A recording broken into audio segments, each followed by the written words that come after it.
Nous devons aujourd'hui prendre en note ces trois concepts qui sont importants pour pouvoir, n'est-ce pas, nous identifier à la parole de Dieu, la confession, la méditation et l'obéissance.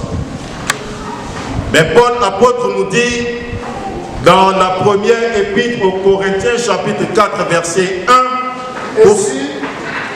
ainsi qu'on nous regarde comme des serviteurs de Christ et des dispensateurs des mystères de Dieu. Et des dispensateurs des mystères de Dieu.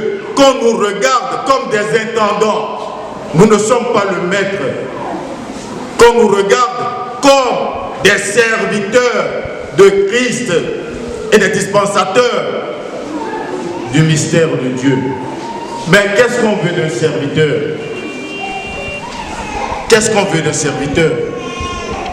Tout ce qu'on veut d'un serviteur, c'est qu'il soit prouvé fidèle. C'est la fidélité. Le verset 6 va nous dire, c'est à cause de vous. C'est à cause de vous, frères, que je fais de ces choses une application à ma personne. Il dit que c'est à cause de vous qu'il a fait de ces choses une application à sa personne. Et à celle d'Apollos. Et à celle d'Apollos qui est un prédicateur.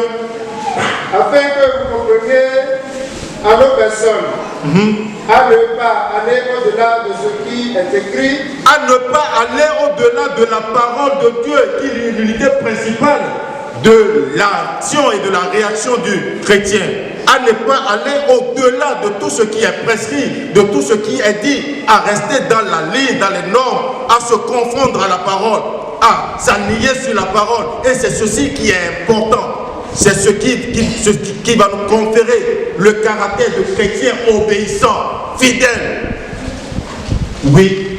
Et que nul de vous ne conçoive de l'orgueil. Que nul ne conçoive de l'orgueil en faveur de l'autre contre l'autre. Bien-aimés dans le Seigneur Jésus, je disais que Paul nous fait voir que nous sommes des serviteurs.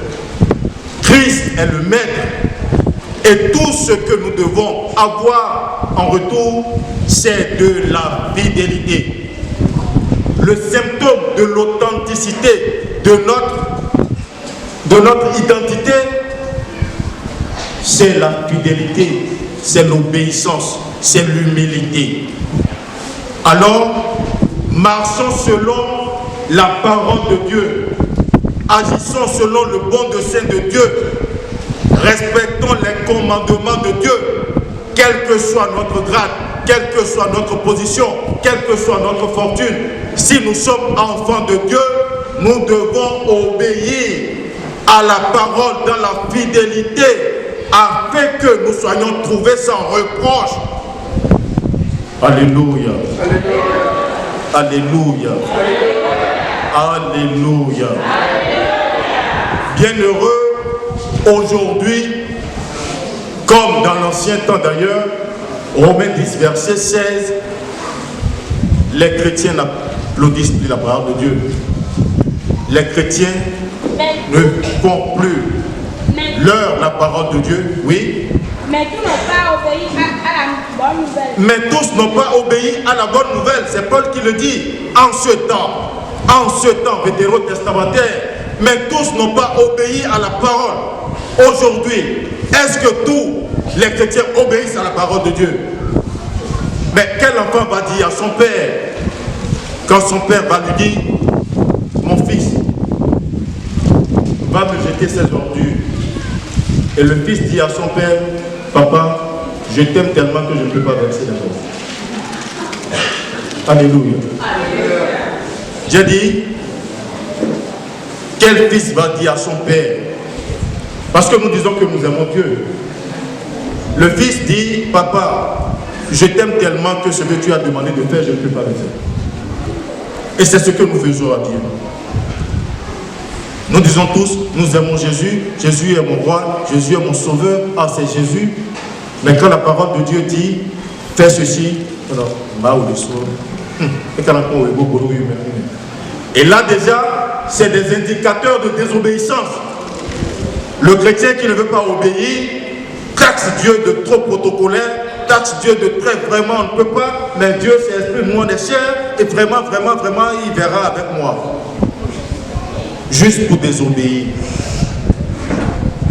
Aujourd'hui, je voudrais devant vous et devant Dieu que nous revoyions notre conscience chrétienne afin de prendre aujourd'hui une décision qui ne serait salutaire que pour notre vie.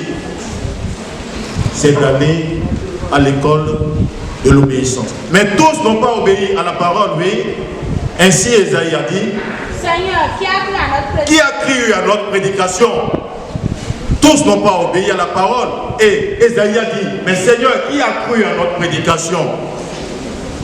Vous voyez que ce qui se passe et ce qui se passait depuis longtemps, beaucoup n'ont pas cru à la prédication. Beaucoup ne croient plus à la prédication. Beaucoup ne se mirent plus dans la prédication. Beaucoup ne font plus leur la prédication. Beaucoup ne marchent plus sur le sentier de la Bible, la parole de Dieu.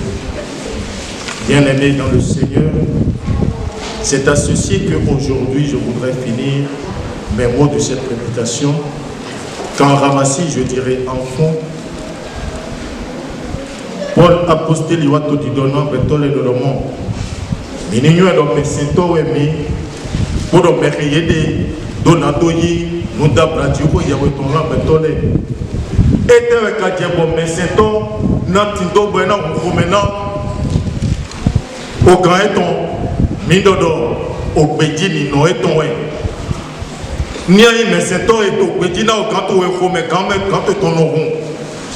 Ni ayi meseto eti to petit buron wa nu ejro anay ko me runu o kanto eton wezo mi to bibio to egbe dodomo ni endo anamo dewe to o si ko yawe to me e ma wu kan dodo to talia yi me to sisi wigo me to mantingo yi me ani zison le conseil ti ko yo etondi ani ma di ki go dewe ton blo ani ma yo ko lo ko dio ko baza dali blo. Moi, anima yaou n'adota voilà beton les bons rôles d'aniblo. Nous y trop dominissant dans deux mots t'aimer. Toujours aussi tito mêlé, mais yénier. Ne cherche pas ta propre gloire, ne cherche pas ta gloire personnelle. Quand tu cherches ta gloire personnelle, tu n'es plus dans l'identité primitive que tu as avec la parole. Ne cherche pas à déformer par une interprétation charnelle la parole de Dieu afin de la servir à ton avantage, et ne te précipite pas à juger ton second, car c'est Christ qui manifestera tout ce qui est dans les ténèbres et les révélera, et ainsi chacun recevra selon les œuvres qu'il aurait accomplies. Que le Seigneur soit avec nous. Qu'il illumine le cœur de notre entendement. Et qu'il nous repositionne en conformité de sa parole. Je dis pour